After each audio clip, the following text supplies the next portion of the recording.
جب 7واں مہینہ آیا اور بنی اسرائیل اپنے اپنے شہر میں بس گئے تو لوگ یکتن ہو کر یروشلم میں اکٹھے ہوئے۔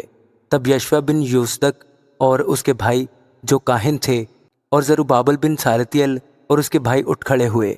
انہوں نے اسرائیل کے خدا کا مذبح بنایا تاکہ اس پر سوختنی قربانیاں چڑھائیں جیسا مرد خدا موسیٰ کی شریعت میں لکھا ہے، اور انہوں نے مذبح کو اس کی جگہ پر رکھا کیونکہ ان اعتراف کی قوموں کے سبب سے ان کو خوف رہا،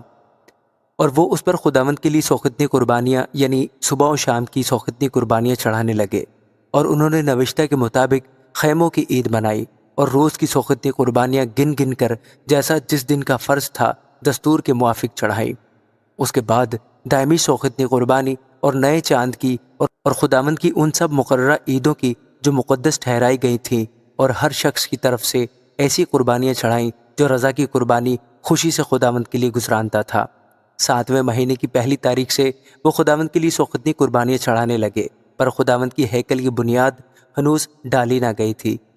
اور انہوں نے معماروں اور بڑھئیوں کی نقدی دی اور سیدانیوں اور سوریوں کو کھانا پینا اور تیل دیا تاکہ وہ دیودار کے لٹھے لبنان سے یافا کو سمندر کی راہ سے لائیں، جیسا ان کو شاہ فارس خورس سے پروانہ ملا تھا۔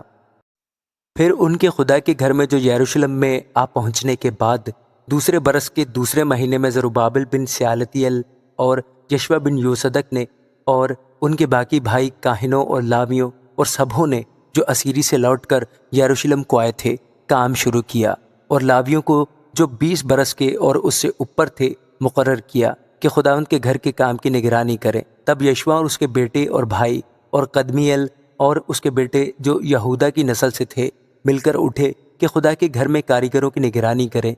اور بنی حنداد بھی اور ان کے بیٹے اور بھائی جو لاوی تھے ان کے ساتھ تھے۔ سو جب معمار خداوند کی ہیکل کی بنیاد ڈالنے لگے تو انہوں نے کاہنوں کو اپنے پیراہن پہنے اور نرسنگے لیے ہوئے اور آصف کی نسل کے لاویوں کو جھانج لیے ہوئے کھڑا کیا کہ شاہ اسرائیل داؤد کی ترتیب کے مطابق خداوند کی حمد کریں۔ سو وہ باہم نوبت بنوبت خداوند کی ستائش اور کارگزاری سے گا گا کر کہنے لگے، وہ بھلا ہے کیونکہ اس کی رحمت ہمیشہ اسرائیل پر ہے۔ جب وہ خداوند کی ستائش کر رہے تھے تو سب لوگوں نے بلند آواز سے نعرہ مارا، اس لیے کہ خداوند کے گھر کی بنیاد پڑی تھی۔ لیکن کاہنوں اور لاویوں اور آبائی خاندانوں کے سرداروں میں سے بہت سے عمر رسیدہ لوگ جنہوں نے پہلے گھر کو دیکھا تھا، اس وقت جب اس گھر کی بنیاد ان کی آنکھوں کے سامنے ڈالی گئی تو بڑی آواز سے چلا کر رونے لگے اور بتیرے خوشی کے مارے زور زور سے للکارے۔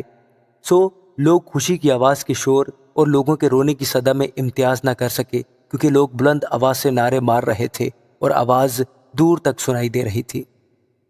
آمین۔